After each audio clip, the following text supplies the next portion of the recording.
हूँ। प्रणाम। मैं भी वही हूँ जो आप हैं, माँ भारती की संतान। आपकी तरह मेरी सिराओं में भी तपस्वियों का तेज भरा है।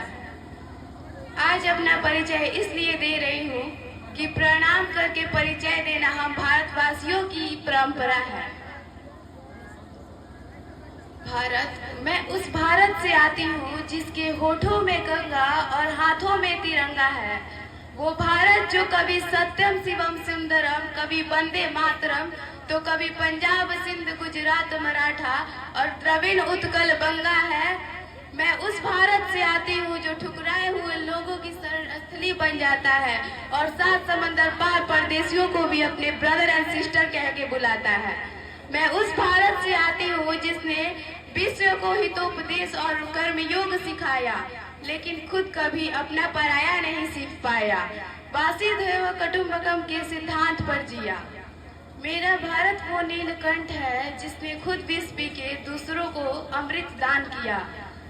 मेरा भारत कर्मणेदवाधी का रस्ते गाता है, तीनों लोगों का स्वामी होकर भी माखन चुराता है और महाअवतार हो के भी माँ के हाथों मार खाता है। मैं गौतम बुद्ध के भारत से आती हूँ जहाँ जनहित के लिए एक राजपुत्र सन्यासी हो जाता है। मैं श्री राम के भारत से आती हूँ जहाँ पिता के एक बात पर बेटा सिंहासन त्याग कर वनवासी हो जाता है।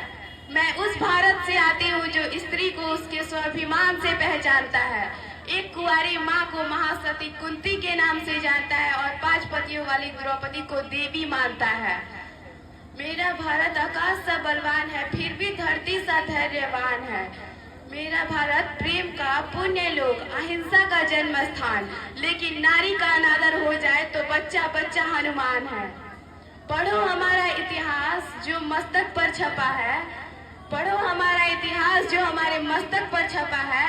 एक दुश्मन ने हमारी बेटी का आंचल खींच लिया, हमने 100 भाइयों की चिता जला दी। एक रावण ने हमारी माँ का हरण किया, हमने पूरे राक्षस कुल को लंका लगा दी। मैं उस भारत से आती हूँ जो न कभी रुका, न झुका, न डरा है। मैं उस भारत से आती हूँ जो वीरता की वसुंधरा है। मैं उस भारत से आती हूँ जो शांति का पहला शंखनाद है और मानवता की अंतिम आसरा है। आज अपना परिचय इसलिए दिया क्योंकि प्रणाम करके परिचय देना हम भारतवासियों की परंपरा है। प्रणाम।